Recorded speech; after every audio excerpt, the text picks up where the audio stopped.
here live with stuff glitching a little bit, technical difficulties. We'll just put a pause on that right now. So, but y'all that listen, y'all know you get the Jalen Whitlow audio before we start. But another episode of Believe in Kentucky. Aaron Gershon for the Catch Pause is here.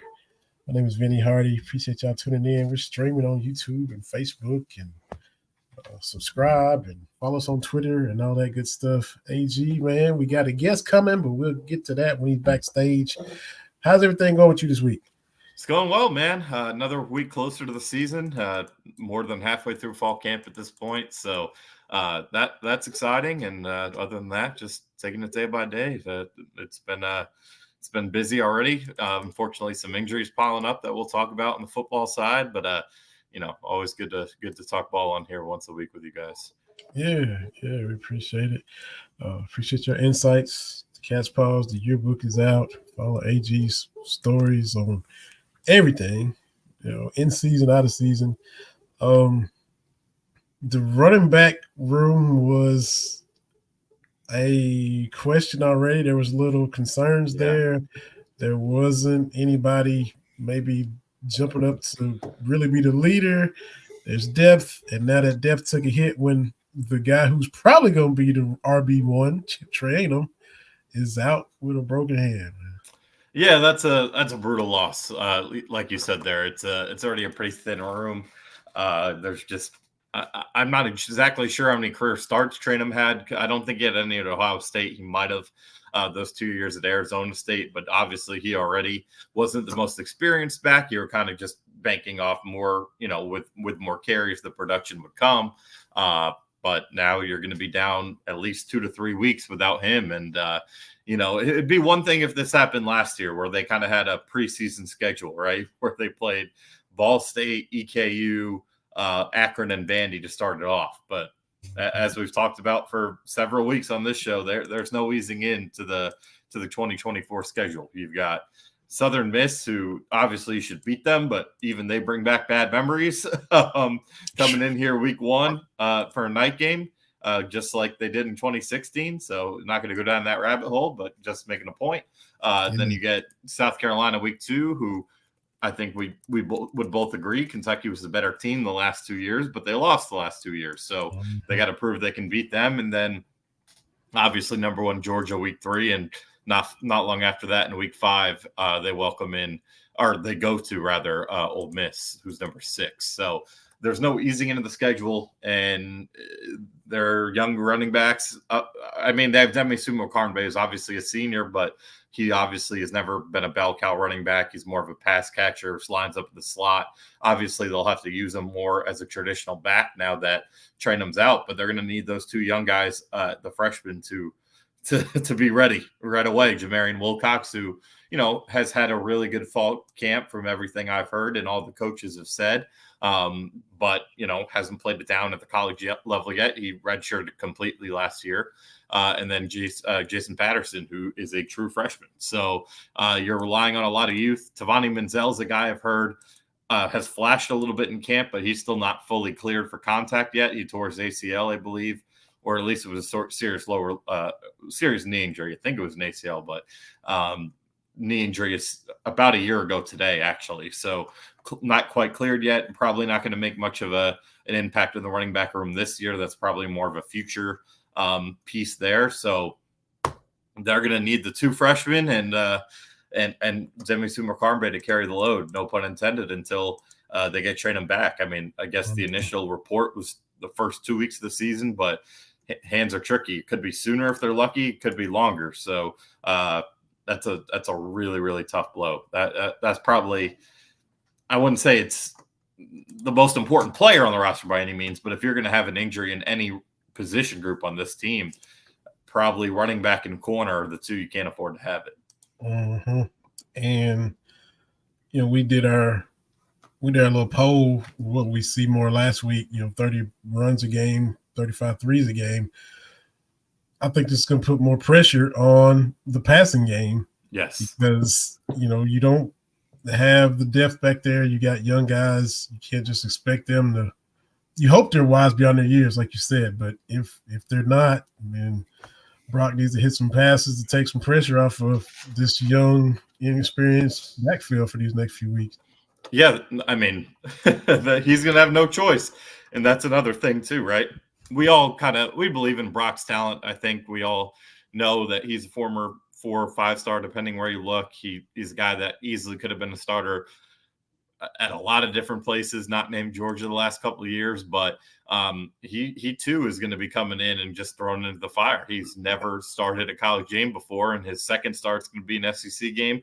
His third start's going to be against his former team and the best defense in the country. So he too is going to be thrown right into it, and he's going to have to grow up quick. So, but luckily he has a stacked group of guys to throw to, and you're just going to have to trust in those guys, being Dan Key, Barryon Brown, Jamori Macklin.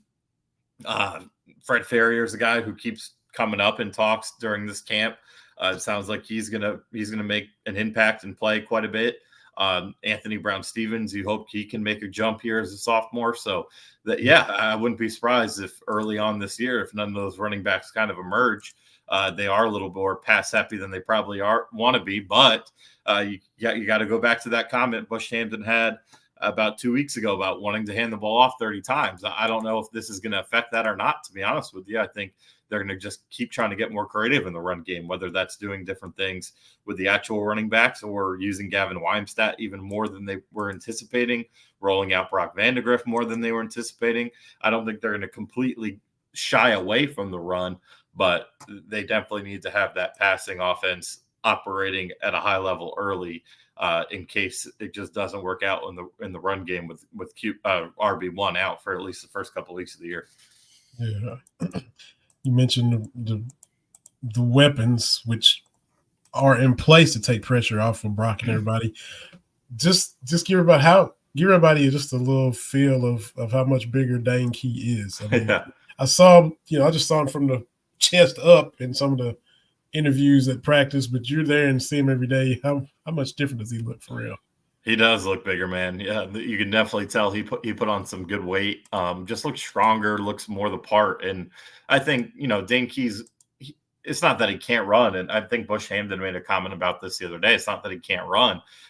He can, but they kind of need that contested catch, strong guy in the middle of the field receiver from him. And in order to do that, they felt like he needed to add a little bit more. Obviously, I thought he finished the season incredibly strong last year, but the first half of the year, he struggled with some of those catches in the intermediate part of the field, catches, one-on-one, going up for it, just whether they were drops, just losing one-on-ones. It just felt like he needed to add a little bit more, and he did. There's no doubt about it. You see it when you're watching him practice, and I think he's listed at 210, 6'3". That's a pretty good size. So he definitely looks bigger. He looks more the part, which is huge. And I mean, he's the guy that's your X receiver. He's the 6'3", big play, just go up and get it guy you can trust in the middle of the field to go make some big time important catches. So I think he's probably still kind of the WR1 in that room. I don't know exactly how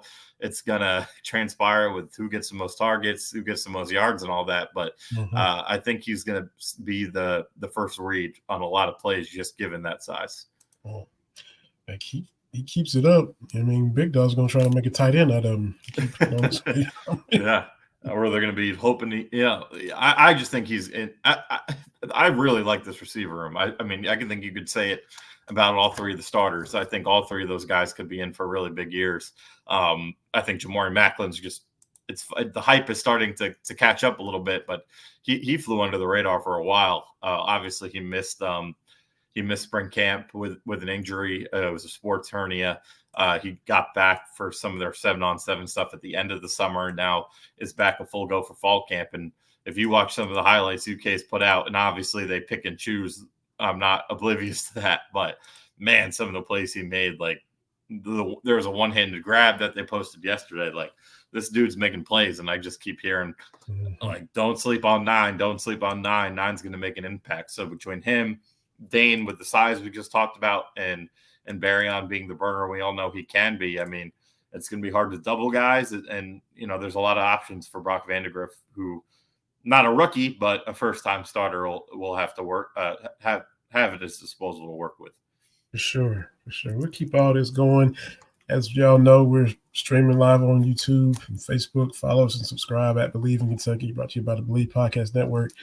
We'll bring our guest in who is backstage, and y'all know him well, wears many hats. If we go through everything, it'd be about time to wrap the show up, AG, but we've heard him on several Saturdays with Tom Leach as the color analyst on the UK Sports Network, SEC Network. Reds fans know him well for his work he did covering them. He's also the sports director for WTVQ TV.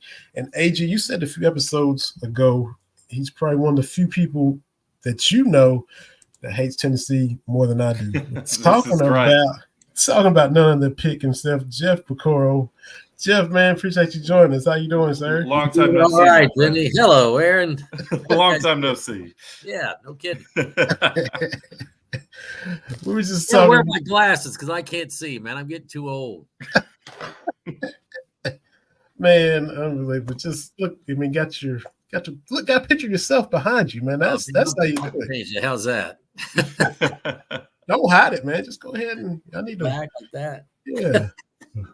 Get a portrait, man. But how's your summer going? Because it's about time to ramp it up and you know, summer's over. Yeah. It's done for me now. I took a trip of a lifetime with my brothers. We went up to Alaska for 10 days and fished. It was awesome, man. And wow. So now I'm back, recharged and ready to go. That's it. So, sports director, man. Now, has it changed for you now with the way college football and sports has changed? Does that change how you do your job now? Or no, I the TV job is just, I try to give the fans what I think they'd like to hear and like to see. Look, if they want highlights, they're going to watch ESPN, right? I mean, they're not going to watch 18, 27, 36, Now, if they want to see Dunbar highlights, if they want to see Frederick Douglass, then they're going to watch one of the, the local stations. So we try to do a little bit more of the high school stuff because I think that it's, again, if I'm a parent and I have a kid that's playing at Lafayette, I want to see, possibly him on TV. And so that's what we try to do. We try to give a lot of support to the high schools around town and stuff. There's some pretty good football that's played around here, obviously. And, I'd like to show that basketball and track and field and tennis and everything else. So is it Douglas and everybody else in the city again in football this year, or how's it shake out? Let me tell you something, man. Bryan Station's going to be a load this year. They got a lot of speed. They got good size. Frederick Douglass isn't as big as they have been in the past. And as I say that, Aaron, you know what happened yesterday. All of a sudden, they got a Christmas present delivered right to the doorstep. And, like, high school transfer portal. How about that? He says, the kids, well, we just moved here, and this was a place I'd always heard of. So it's unreal how that happens to work. Yeah. Just tradition as old as time, man. Just that stuff falls in line for places. You're right. Sure. Man, Jeff, we're talking about, of course, the Cats, and look, there's no curveball we got for you because you're up on everything as well. But the injury to Chip Tranum, as far as the running back depth, man, you hated to hear that news yesterday, didn't you? That's one of those where you feel sorry for the kid because he was never a number one. At his 2 stops before he got here, he had split time, and it looked like he was going to get the bulk of the carries this year. The thing that he's got a great body, and he's fast. He's almost as big as a Rodriguez, but he's as fast as Ray Davis. So you're like, man, he's got the best of both worlds. And it was just a freak injury he's got. He broke his bone in his thumb, and unfortunately, if it's on the left hand, he could probably play. I don't know, but it's the right hand, and that's what he uses to cradle the ball. That's his dominant hand. So, it's just like, you got to get that thing healed before you can play. It's usually about 4 weeks. So, maybe you get him back for Georgia. I hope he's back for Georgia. It's just about how fast he heals, Yeah, for sure. So, you know, we're talking about these young guys, Aaron. You know, the depth chart was thin. The young guys got to step up. And do you think it puts more pressure on the passing game, or do you think Bush is going to still run it 30-plus times a game? I think he's still going to run it, but I do too. I think it changes who runs the football and not necessarily a running back, if you get my drift. Yep. Look, we all know Gavin from his days at Owensboro, and he was a really good quarterback there. He's got really good – I call him a mini Cam Newton because he's a tough kid. He's got some wheels. He can really run, and he's got great size. Now, he's not Cam Newton 6'5", 250, but Aaron, maybe 6'3", maybe 6'4"? He looks like I think we were talking about it yesterday, Jeff. Like he looks like a guy who's actually bigger than what he's listed. Usually guys are listed obviously generously. That dude looks every bit of 6'3", 227 they have him at. He might be bigger. He reminds me of, if I'm trying to compare him to a quarterback that's played, if you remember back like a Vince Young. Mm-hmm. I think he's the same kind of size as Vince, maybe a little bigger than Vince Young. He kind of throws like Young. Young didn't hit 70% of his passes, but when he hit them, they were big plays. Because one thing that he could do is when things break down, he starts to take off, and then the defense comes up. Well, Macklin and Dane and Barry understand when that happens, you go. And now Aaron will tell you, he can sling it. Dude, Vinny, this guy's got an arm, man. He's just, all he has to do is put it on a guy. The arm is the talent, the arm strength is there. It's just the accuracy. But Jeff, you've obviously seen more than me, but I know during the open practices, it was him and Fred Farrier. Every other play, they were connecting downfield. I think the other cool thing, and I heard when I got on, you two were talking about the receivers, and even without Hardley, who they really like, but you got to remember that kid's is he 18 now, Aaron? He might just be 18. Yeah. And he was, I don't want to say frail, but he was skinny. Yes. But he was able to practice last year. He got in at the bowl practices and stuff, and he just has that it. He runs a nice route. He's got good hands. He just has really good instincts as a receiver. And that's something that you really can't, you either got it or you don't have it. This kid has it. He had really good moves, and it's kind of a freak injury. I don't know how long he's going to be out for, but the one good thing is with Farrier and Macklin, they've got some depth there. They've got 4 really good receivers. And of course we know what the tight end room is like too. So the passing game doesn't bother me. The key is, doesn't matter how good the quarterback is, doesn't matter how good the receivers are, doesn't matter if you got Herschel Walker back there in the backfield. It's all about the 5 guys sitting up front. And I think it all centers on that. Gavin and Brock are nice quarterbacks. Gavin's played, started 12 games. Brock's thrown 12 passes, right? So we'll see. But it's all about the offensive line, period, end of story. Yep. That's it. Got to go back to you too, Pick, being a former wide receiver. I didn't know you walked on at Kentucky first. I didn't know that. Yeah. And then, getting a scholarship your senior year. So I didn't realize that. Yeah, and cool. So talk a little bit about that. And what kind of wide receiver were you? Well, back in the 70s and 80s, they didn't have all these camps. They didn't have the Big 11s. They didn't have the Nike camps, all that kind of that wasn't there. And there were a few schools that held these camps, and Miami of Ohio was one of those. And I had a friend tell me, actually, Coach Kersey lived down the street from us growing up, and his son and I were buddies. And somebody told him, that Miami of Ohio, they call it the cradle of coaches, right? Well, all these coaches, a lot of them come back to coach at a camp. And so my senior year, I went to the football camp, and Larry Kirksey, who was the receivers coach at UK, just happened to be Harlan County. Harlan, great player. EK, I mean, that dude could play now, and he's small like me too. And then there were these Miami of Ohio. They had these little log cabins, and there's like 10 guys in each log cabin, right? And then these different coaches had cabin 1, cabin 2, cabin 3, cabin 4, whatever. And Kirksey just happened to have mine. And he was the receiver coach at UK.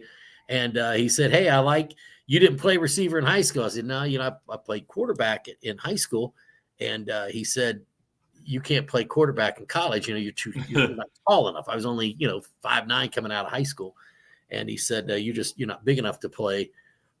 But he said, I like your spunk, and you kind of don't back down for people. Why don't you give me a call when we get back, and we'll do the paperwork. Come on out and play for us. I said, okay. So that's what got me there, and it was great. Those first 2 years there for Frank Kersey were awesome. I mean, we had great talent. We just had some bad breaks. The team could have been a lot better. We went through, 5 or 6 quarterbacks one year. Everybody got hurt. And then Claiborne came in, and we were 0-10-1 his first year. We lost a lot of players left and stuff. And, looking back on it, I probably should have done the same thing because quick story for you. Coach comes in, we're all in there, and he's telling us how things are going to be, and not going to be like it used to be. And things are going to change. You're going to have curfews. You're all going to have to live in the dorm. Even curfew, no females ever. Your mom couldn't even come up to your room. Even in the, when it's not football season, you could have girls in the room, things like that. And we were all just sitting there going. So then we break up to our positions. And so we're sitting in the room, Joker Phillips, Rick Massey, me, and in comes Coach Claiborne. And he says, you boys, you like to go out there and catch them footballs and score them touchdowns. He says, well, let me tell you something. We're going to run the football here in Kentucky. He said, I ran the football at Virginia Tech. We ran the football, at Maryland. We're going to run it here. And he said, there's never been a play in Little League football, high school football, college football, pro football, when a wide receiver didn't go downfield and knock somebody on the can. He never cussed. Never cursed. So you got every single play. And I'm 170 pounds, right? 170 pounds sitting there listening. And he says, every single play, you're going to be downfield, knocking somebody off the feet, cutting them, cut every play. Every play, you go cut them and then roll them up. We're like, yeah, right. Okay. So we're all looking at each other like, did this guy really just say? He said, from now on, y'all are downfield blockers. I was like, downfield blockers. Oh God, right? So I'll never forget this. We're doing an inside drill. So Aaron, an inside drill is when it's 4th and 1, 3rd and 1, and you're going to run a quarterback sneak, right? Or a fullback right up the middle. And so I'm split out, and Kerry Baird, all SEC, right? Defensive back. We're on the goal line. It's a goal line drill. We're at the 1-yard line. So we're running a Mark Logan right up the middle. George Adams right up the middle. So I'm out there at wide out on one side, turns and hands the ball off, and I hear this. He would be up in the tower with his little microphone, hey, 36. He'd always call us numbers, and he says, this is a contact sport. I'm like, what? It's 4th down. I'm out here 35 yards.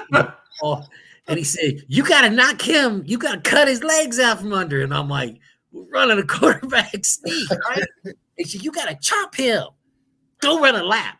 So a lap, man, we had 3 football fields this way and 1 this way, right? So there's 3 fields and 1. A lap meant you had to run all the way around all the fields and come back. Oh, my gosh. So I start trucking. And so we come back around, and I get back to where the offense is, right? And Coach Eisman goes, what the heck did you do? And I said, I don't know, Coach. We're running an inside drill, and I didn't cut Kerry Baird. And he was like, what do you say? So that was Coach Kluber, man. It was a trip with him, but it was, life changing, life altering. Yeah, he was something. Right. Cut him every play. Unbelievable. Even on, you couldn't even. No playoff. You couldn't even just. No, he expect you to at least, get dirty, roll on the ground, and act like you're at least trying. But back then you were allowed to chop. You were allowed to cut back block. when a guy's running, I'm coming across the field, and let's say they bounce it outside. Here comes the strong. Say he doesn't even see me coming, right? He's coming this way, and I'm coming this way. You could just, you could tear their head off, and there was no penalty. You could leave your feet. Kickoffs and stuff. You take one. You get hit, bam, right there in the ear, and you'd be. We had this one guy, Joey Freeman, on kickoffs. And he was the guy that broke the wedge. He'd just go flying down there, dive into the wedge, and knock 2 or 3 people down, right? Well, he would get up, and half the time he'd start going over to the other sidelines, and they have to turn him around and go, "No, man, you're over there." And he'd be walking. He'd get to the sidelines, just smelling salt. Okay, I'm ready to go. And it was crazy. It was a Wild West back then. They grab a hold of you, and you grab a hold of them. It was, it was fun. A lot more fun than it is now, I think. Yeah. You can't do anything now. You can't. No. The defensive back goes, no, that's 15. That's 15. That's exactly right. Crazy. Mm-hmm. So, yeah, I think it was Dan Deerdorf. I mean, you remember the lineman for the Cardinals. Yeah. And he was, he was commentating. It was a Monday Night Football game or something. And he talked about every year. I think he played for the Cardinals, but they were terrible. But he was a Pro Bowler. And he talked about how you get to the Pro Bowl, and he said, I'm going up against L.C. Greenwood and Mean Joe Green. They couldn't stun or blitz and all that stuff. It's supposed to be real vanilla. He said, look, they were doing what they had to do. We were doing what we had to do. So, just whatever you get away with, grabbing, holding, clutching. That's your era of ball, man. So, I mean, the biggest difference of any sport is the way the NBA used to be played. Oh my gosh, it's night and day. The Pistons and them. I mean, ask Michael Jordan and Larry Bird, man. They would. Be bruised, bleeding. It's crazy back then. It really was. Now there's no defense. Ooh, none. Yeah. Speaking of basketball, maybe y'all might agree with me. Maybe I'm coming out of left field, but as far as the recruiting for Mark Pope is Jasper Johnson, Kentucky reportedly maybe is third. To me, I don't see the need. I mean, sure, we love to have him. He's in state, legacy, and all that. But the consternation of if they don't get him, I'm not seeing it, because he had to put a whole new team in, had to build a roster. Mm-hmm. And okay, maybe Jasper goes to Alabama, but say we don't have these 13 players yet that you need for this year, which is a little more important. I mean, say we still got 10 guys. Remember how a lot of fans were anxious, and every boom until the roster was full and so, okay, we don't get Jasper. Cal wasn't recruiting him. So I'm not seeing the need for the consternation. Am I wrong? I'm not saying I don't want him, but if we don't get him under the circumstances, I don't know, Aaron. It seems to me when you look at the way that Mark's building his teams, he's going to have 1 or 2 higher rated guys. Yes. But it's kind of like what UK football does. They're going to go out there and find the Josh Allens of the world and say, You know what? In a year, maybe not your freshman year, but by your sophomore year, you're going to be a nice player for us, Yeah, I definitely think there's going to be a lot more recruit and develop with Mark Pope than there was with John Calipari, without a doubt. I do think, like you said, they're going to shop at the higher end of the high school market still. They're going to try to get some of those big McDonald's All-American big fish guys. I mean, Malachi Marino's commitment day is Friday. From everything I've heard, I'd be shocked if he's not coming to Lexington next year. But as far as Jasper Johnson goes, look, it's a PR thing, I think, more so than anything, Vinny, just because he's in the backyard, like you said. I mean, he's, from Versailles. I think he's playing at OTE this year, but, obviously played at Woodford County, is from Lexington, like you said, legacy player. But, the fact, like you said, there was a late jump having to get this year's roster done. And just different philosophies. I don't think it's the end of the world if they don't get him by any means. I think from a PR perspective, he's going to take hits, but that's just how this fan base is. But Aaron, if I've heard this through the grapevines and stuff, that Kentucky's offer, not the scholarship, but the money they can give him was 3rd or 4th. That's correct. And they were told, this is what this team is giving him. This This team's giving him this. And they're not going to go higher than that. That's kind of, yeah. And I have some people who are close to the high school ranks who've just said it's not a guy you want to give all, not saying he's a bad player by any means. He's a 5-star top 15 recruit, whatever he is. But ain't Magic Johnson. He ain't Magic. Yes. He's not Magic Johnson. He ain't Michael Jordan. He's not Anthony Davis, Karl Anthony Towns level recruit. Like it's a guy. The money they're talking about is considerable. Yeah, money. it's over $1 million. It's over $1 million, and Kentucky is not going there. Aaron, how much money did you have in your pocket when you were at college? Oh my God, like $0. Right. We get $20. It was called laundry money. That's what they gave us because the trading table wasn't open on the weekend. Now, again, this is 1980, 1981, 82, 83. We would go to Loudon Square Buffet because it was like $1.99 for lunch, all you can eat, right? The buffet. But seriously, $20. We thought we were, living, man. I've got a wide body Benz with a half a tank of gas. I'm, not the case now. I mean, guys are all making 6 figures. I can't imagine. I couldn't imagine having thousands of dollars in my bank account as an 18-year-old. That just blows my mind. Yeah. But yeah, there are certain players that are going to be strategic with their money about, and there's some they'll like they're paying Jackson Robinson a lot of money now. There's a reason he decided so quickly after taking his name out of the draft he was coming to Kentucky, and it's not just because he's reuniting with Mark Pope. So there's going to be guys they splurge for, and there are going to be guys where it's like the NFL, like MLB, like any pro sport, where they're conscious with their salary cap, if you would. It's a crazy time for college sports, but that's kind of what it is. So let me ask you a question here that has really bothered me, and I've talked to some of the guys that I played with, and stuff, and some guys who are big donors to the University of Kentucky. And where does this? What is the ceiling? Because Lexington is a nice town. Yes. But they don't have the companies that Louisville has, Lexington's a nice town, but they don't have a tenth of the money that Texas A&M has. I don't know if anybody does. No. I was talking to I'm losing my mind here. Joe, and he told me, he goes, look, I'm a billionaire. We all know that. I'm the only billionaire here. Texas A&M has 12. They call it the 12th man club. They had 12 billionaires. So they get 12 times the money that Joe Kraft has to give. But when does that well run dry? Or how much is he going to give? And how much is the Brett Setzers of the world going to give? Where does that end? Because, okay, if I'm the postman, all right? I'm the postman here in Lexington. And I said, man, I really want to go see UK football and basketball. Okay, so you call the ticket off, say, I'd like to get season tickets. Okay. How much have you given to the University of Kentucky? Well, I haven't given anything. I'm calling you now to get tickets. Okay. Where do you want to sit? Well, I wouldn't mind sitting in a low arena for ballet. Okay. Well, the tickets are going to cost you $2,000 a ticket. Okay. For the ticket. Oh, well, that's not bad. That's put me after. Well, wait a minute.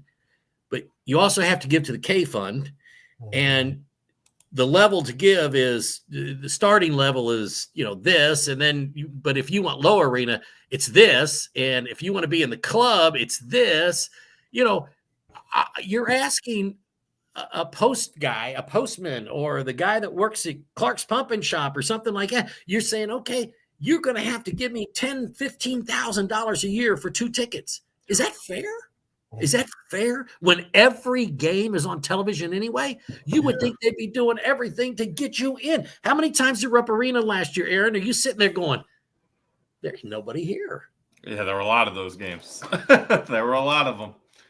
Yeah, I'd love to know exactly how much money is in the bank account per se. I mean, you have in the NFL and the NBA, you know exactly how much cap space you're working with. And, correct. It obviously it's not apples and oranges because every school makes, like you said, Texas A&M's got 12 billionaires. Right. Kentucky's got 1. So it is fascinating. I'd Tennessee's love to know. quarterback's making $8 million. Yes, he is. Yeah, and it's not surprising either. And I'd love to. I don't know the exact number Deion Walker's making, but I guarantee you, there was a number where they needed to meet so he wouldn't hit the portal. It's just that's what we're living in. That's why Mark Stoops, it's my favorite line. I use it all the time. Mark Stoops says in every team in football is 85 free agents every year. Yeah. It's the wild west is what it is. And Kentucky as a program is trying to compete in SEC recruiting wise. It's been the case for years. And now as a state by state basis financially, my co-host from my other podcast, Cast Out Wednesday, Terry Brown, he got married, he moved to Iowa, and he always says, look, people love to think there's no money out here and Iowa can't compete. And he said, you look in your grocery store, and he said there's corn and soybeans in everything. He said, where do you think that comes from? Yeah. It comes from Iowa. That's like when people think there's no money here are crazy. Yeah. That's the same way fans reacted when Cal was going to Arkansas, right? It's like I've been to Fayetteville 3 times now covering games. There's one you already know Tyson and Walmart. He's got Tyson and Walmart. Tyson and Walmart, and then there's a lot. You don't need anybody else. No, you don't. So yeah, there's a lot of competition out there. That's why you're seeing a level playing field. More. I think it's just going to be college sports is going to get more and more parity, which that part of it's good, but you just hate the way it's happening. Wish it would happen naturally. For sure. Man, Pitt, got to ask you a couple more things before I let you go, man. But as a kid, as a teenager, I was born in 77. So I heard my dad talk about that team a ton. I've talked with, Derek Ramsey and Sonny Collins and some of those guys. What was it like for you just around town and going to school as that team went 10-1? Just what was your memory of it? Because they're just a few years older than you, and here they're having this great season. Well, the thing that I remember most was the Saturdays and going to the games and how cool it was. And the one thing that I just can't understand is there's 30,000 kids that go to UK now. They're about 30,000 students, right? Yeah, over. What else are you going to do on Saturday afternoon instead of going to the ball game? Because you see, and it's the same way in basketball too. I don't know how much tickets cost if you're a student to go to the games, but you have the eruption zone and it's like 20 rows deep. That's it, right? And a couple of things. You look at Cameron and half the place is students. You look at, the Schottenstein and Nationwide, half the place is students. And I'm not calling out the students, but I'm like, it was cool. And in high school, even on Friday nights, where else are you going to go? You'd go to the game, then you went to Mr. Gaddy's or Sir Pizza, right? I mean, that's what we all did. And but I remember Sonny Collins tooling around town with that wig, a big old Afro wig he had on, and the fur coat. I mean, those guys were like gods. I mean, they were so good. But you got to remember back then too, and I know it's the same every generation, but you had like Daryl Griffith and the Doctors at Dunk at Louisville, and they came and played at Memorial Coliseum, and we all went. And they came out and they were wearing capes, man, in warm-ups. They came out with capes on and said that Daryl said Dr. Dunkenstein, and the rest of them said the Doctors at Dunk. They came out in their layup line, and every one of them was just, it was like, dude, this is cool, And then you had Jack, was right here in town. We used to go down to Douglas Park to the Dirt Bowl, and those guys would come out and you'd see Derek Ramsey. You'd see Rams over there and guys like that. And they were just like idols to us all, and there's so much more now for them. There's so much in social media and stuff that those guys aren't these mythic gods anymore, unless you're at Columbus, Ohio, or Austin, Texas, or Ann Arbor, Michigan, or, Alabama or Georgia, then they are. But, other than that, they're just, regular people now. But, man, they were good. They're really good. For sure. Man, you do stuff on the SEC Network. It just celebrated its 10-year anniversary. So what's it like, the fact that you're part of it? And it is crazy it's been on that long. But, you've been on there and, provided insight as well, man. I like it. It's a lot different than it was when it started. I did a lot more stuff years ago because now they've kind of taken the ESPN track that they want outspoken and they want the well-known people on there. I mean, to me, and this is just me personally, I always thought Tim Tebow got so much crap when he played because he kneeled down when he scored a touchdown and he praised God after the game. Even when he went to the NFL, I don't think he got a fair shake. I think he was a better quarterback than everybody gave him credit for. He was a sensational leader. I know people that played with him. I know people that played against him, but and it's like the guy left his heart on the field every time. I'm like, that's somebody I'd like my daughter to marry. And yet he was almost martyred, man, when he was, they hated the guy. But it's people like, they want the Deions and they want the flashy, Shannon Sharps and people like that on air now. So it's changed a lot. I think Randall Cobb will bring a nice, because he had such a great career and he's so well spoken. I really think that'll help the University of Kentucky, because they're going to go, wow, man, he went to UK. Yeah. I think he's a great addition for him. He gives them another face, another mouthpiece that's like Tim Couch was. Mm-hmm. So I think, but it's changed. Everything's changed. Social media has just, it's blown sports to crazy proportions. I talked to old baseball players, that played back like with Mickey Mantle and people like that. And like, dude, if they were TV, if everybody had cameras like they did now around those guys, Darryl Strawberry and,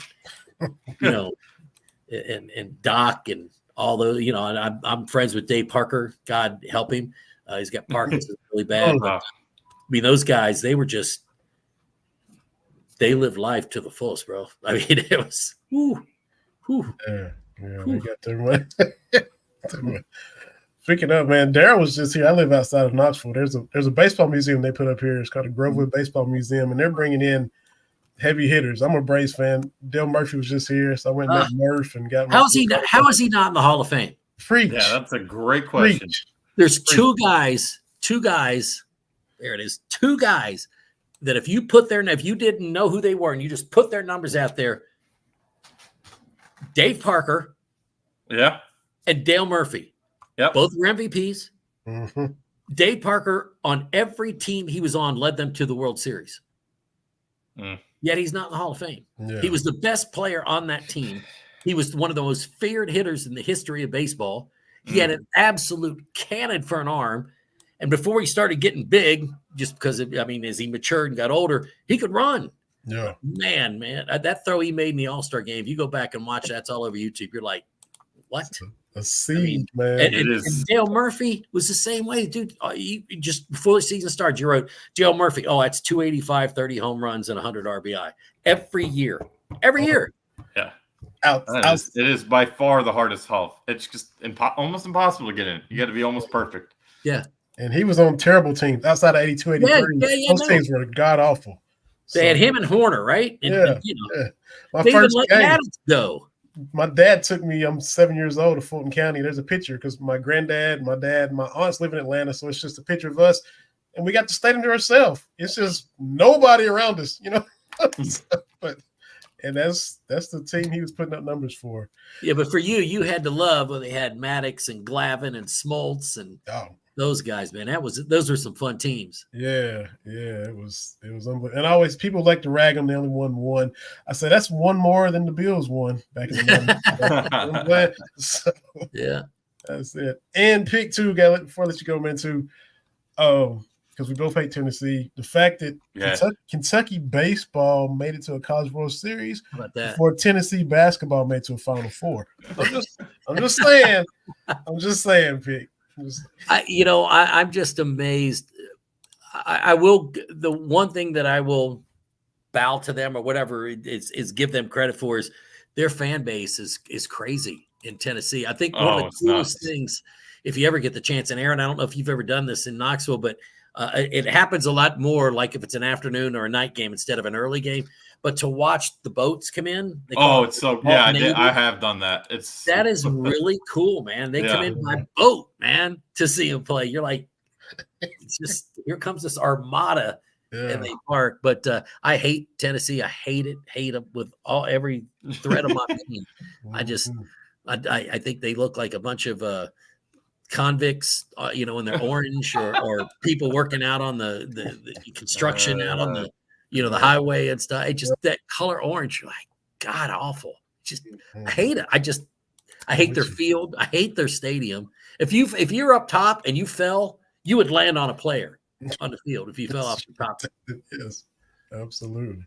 And I hate that song. The greatest feeling in the world. The greatest. I'll never forget this as long as I live. I beat them twice, my freshman year, my senior year. And is being there in the fourth quarter. But back then, the band was right behind the bench, the visiting bench. And they used to play that god-awful song until you're kicking their ass. And then you stand there and you're yelling at them, play that song now. And they're like, they're throwing stuff at you. Play that song now. I love it. It was. That's right. You were on the last team that won in front of a full capacity crowd there. That's it. That's it. Yeah, it was fun, man. And then we went downstairs and they gave us our bowl invitation, and it was pretty cool.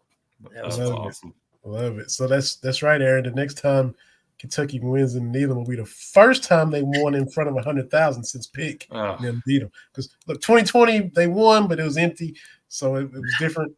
But the last time they did kick their ass, though. They did. They did. Man, Pick, thanks so much for first of all taking a call from dude you don't even know. Yeah. I've listened to you guys before, and I know Aaron, so I know you now.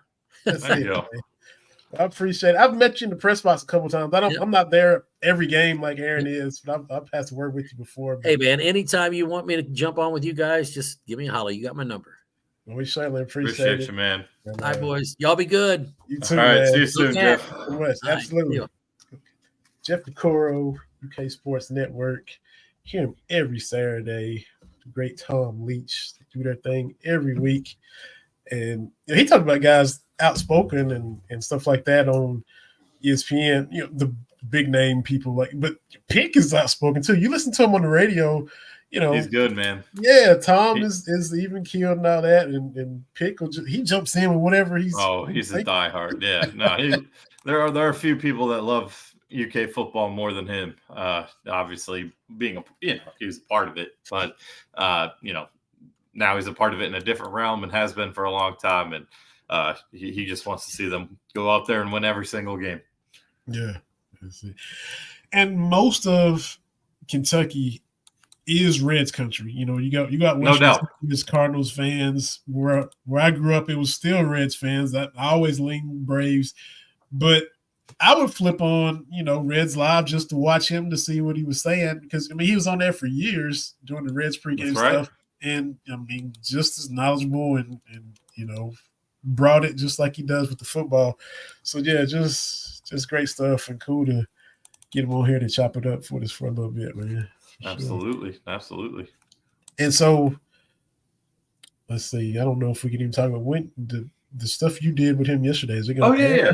Yeah, it'll air. I believe he said the 24th, so you can look for that on WTVQ. I'm not sure Saturday. Week 0 Saturday. Week 0 Saturday. Yeah. So they have to do a little bit. Oh, they already do their. I think it's Solid Blue is the name of it. They always do that.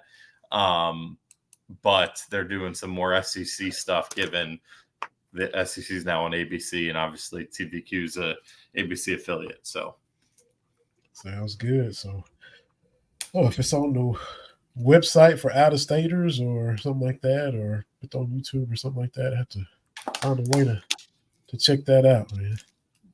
Absolutely, yeah. It'll be it should usually that when they are they'll post stuff on their website and YouTube. They're pretty good about it.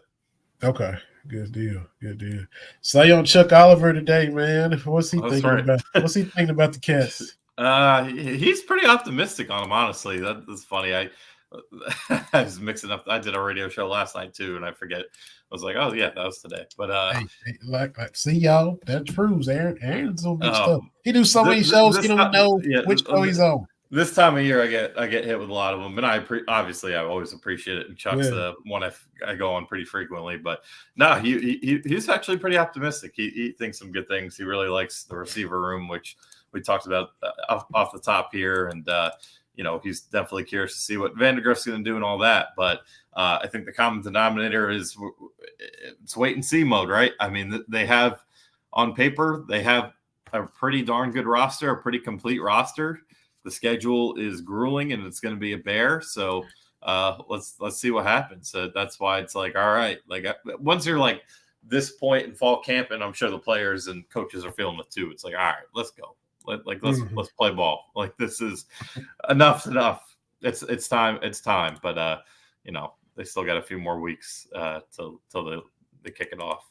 And by the way, I don't know how I was talking with people at the just talking like we always do before Monday's press conferences. I'm like, that week 1 game's a night game. I don't know why I kept thinking it was a 12:45 kick. It is a Saturday, late Saturday night kick. 7:45 or something. Oh, right? yeah, so I'll be there till 1:30. Yay, but not. So you're gonna have to wait all day for that one. I like when week 1's a noon game personally. I just like let's go. I'm excited to cover it. I'm sure the players are ready to get out there, but it'll be a late night week 1 game about 16, 17 days from now. Yeah. So week 1 you prefer noon. Rest of the year, do you like the 3 o'clock? You like the early, late? Well, so when I was a fan, I obviously preferred the night and the late afternoon. Like when I was a student. Now I would take noon every week, but I like the late afternoon kick's fine too. I do like the late afternoon. That's honestly probably even more ideal because get to sleep in a little bit, get over there, and then you're out at a reasonable hour. It's just those, and even 7 o'clock is fine, but like 7:45 and 7, like those 37-45 minutes make a difference now. So I am excited. I think I'm interested to see what the 6 o'clock time slot is like. I'm trying to think. Obviously, I've covered some games in the central time zone where 7 o'clock kick would be 6, but I think all the games I've covered in that time zone ended up being 11 o'clock kicks locally. And I know Ole Miss this year's an 11 o'clock kick again down there. So I know they might have some 6 o'clocks. I'm interested. I might like that slot. I'll get back to you on that. But obviously the night atmosphere is better, especially when it's a big game. I don't deny that. But, selfishly, when you're, especially after either a blowout loss or a blowout win, when you're there till 1:30, it's like, all right, like, come on, let's kick these games off a little earlier now. Are you gonna be wearing any Will Levis perfume number 8? Oh my, no, that's hilarious. So, look, good for him. I do wonder. I mean, obviously, it's an NIL era. It's an era of cashing in on endorsements, but when he made that video, I think it wasn't it before he ever even started a game? Wasn't that like 2021? Yeah, I think it might have been either like right around week 1 or right before the season started. Before to still be profiting off that 3 years later, like all the power to him, man. Like that's pretty impressive. He's probably made a lot more than a lot of us in the media field combined off Mayo. So good for him on making a 3-year shtick out of it turn into a lot of money. Yeah, to be able to milk it, and he broke TikTok when he first did that. Did it. Yep. Yeah, and I mean, we don't know if there's a coffee company coming. There could be or should be. I mean, Hellman's has jumped in. Where's Folgers or Starbucks or whoever? He might parlay that into the coffee end too. But my thing though, if you're gonna lean into it, and that's clearly what he did. He leaned into this, and was a commercial a little, but hey, if you're leaning in, lean in. So that's what he did. Absolutely, yeah, he's cashing in, man. I respect it, whatever it takes. So, of course, the Kentucky fans alone are gonna be all over it because he went here, and then you see whatever the Titans, however they feel about it. And you had the Titans fans that didn't want him because he played at Kentucky, and then you got the Titans fans that embraced him. And if he has a big year, they'll get over the fact that he played for Kentucky, because you have to compartmentalize your family. I think they're already over it, to be honest with you. They're pretty excited about him. I mean, he was arguably, I'm trying to think, obviously Stroud was the best rookie last year, but Yeah. Richardson got hurt. Mm-hmm. Trying to think who's the other one. It was 4. Bryce Young was not hard to judge because that team was so god awful, but he was a disaster. So, hopefully he'll keep making teams have some buyers or more, son, passing them up in the first round there. And you get those 3, Levis, Richardson, and Stroud in the same division, so they're going to be knocking heads years. And Richardson, he looked really good before he got hurt too. So it'll be fun to see how that goes down for a while. I'm not a Titans fan at all, but you can't help but check out the AFC South. Trevor Lawrence is the old guy in that division. It's wild. And that the Texans went from god awful to stacked like overnight. Like that roster is deep. So it's going to be a fun division to keep tabs on. For sure. The Olympics wrapped up. A lot of former Cats did a lot of great things. Sydney did her thing. Oh, yeah. Basketball winning the gold medal.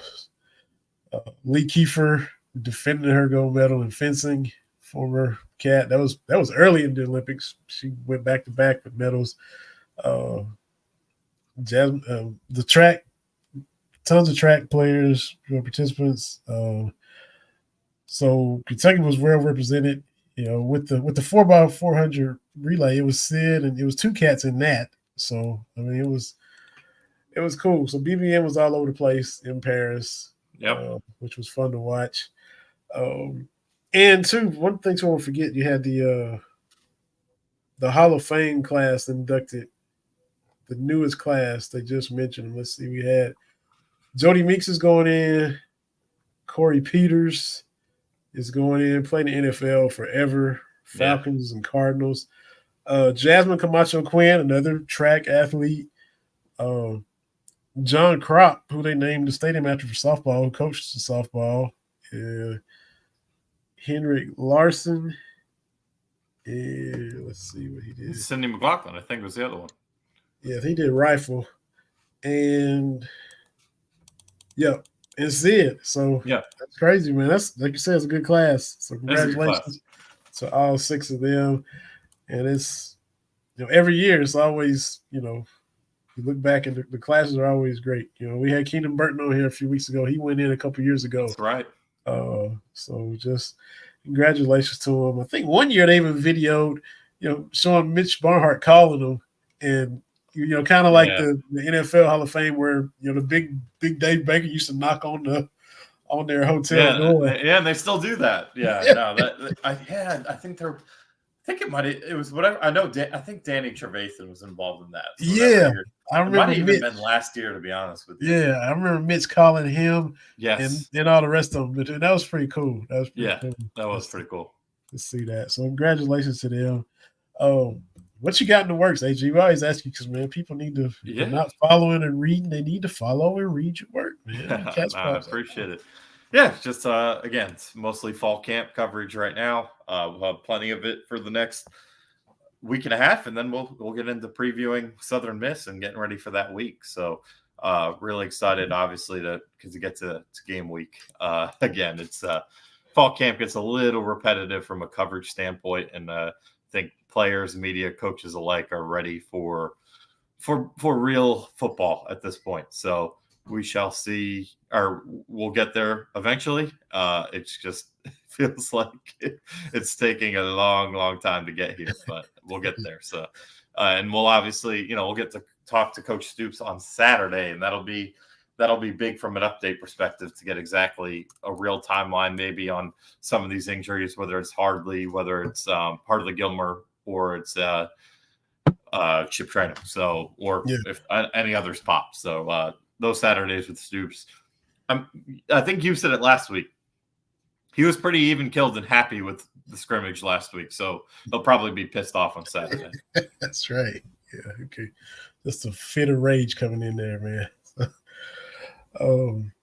So yeah, man. I'm looking forward to, like you said, next week. We'll do our game by game predictions because week 0 is coming up next weekend. So we'll go through the schedule and our thoughts. I'm excited for that.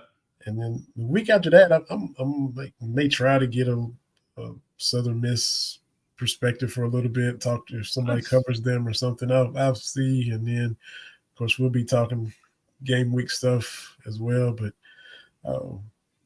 appreciate everybody continue to listen, and if it's terrible losses, we'll have to do emergency deals. If it's a signature win, yeah. I'll try to come on here, and even if you and Jalen can't, try to come on with some kind of game recaps or something on Saturdays or whatever like that. We could do day game ones for we could do the day games for that, but 2:30 at night, I'm not sure. Oh no, I'm not asking you to do anything. No, I'm saying I'm happy to join during I love talking right after them. I'd love to do it during a day game, but that game might be a little tough. Yeah, no doubt. And I'm gonna try to get up there for a few. I gotta get a credentials for here and there, but I can try to get up there and get to some again too. But now that we got the season going, get on there after the game or the next day or something a little bit after the game. We don't have to wait till Wednesday to talk about what happened 3 or 4 days ago or something like that. But y'all keep tuning in. Y'all know what Aaron does. Jalen's a former player. And then, I just tag along and show up with him as well. So appreciate it. But we'll put the wraps on this episode of Believe in Kentucky. Thanks again, Jeff Piecoro, for hopping on here. It's fun to talk to him. And I enjoy getting that perspective from, that 77 team because he was there. I've heard about it, but I'm an old guy on this podcast, but that was even before my time. So hearing about him talk about that and his perspective as a player, I did not know he walked on until I just was looking it up. I just thought he played 4 years, so that was cool. And just hearing how he even got to Kentucky from the camp up there in Miami, Ohio, that was good stuff. So thanks to Pick, thanks to UAG. Appreciate everybody that tunes in. Follow, subscribe. Check us out on the Autograph app, Spotify, wherever you get your podcasts. Subscribe on YouTube. We're here because of the Believe Podcast Network. So everybody stay safe. Enjoy the rest of your evening. 2.5 weeks. Seems like forever, but it's not that far away. The end is in sight. It feels like forever is right, but you're right. It's not. The dog days of fall camp, baby. That's right. So until next time, y'all, this has been another episode of Believe in Kentucky on the Believe Podcast Network, and we'll holler at everybody next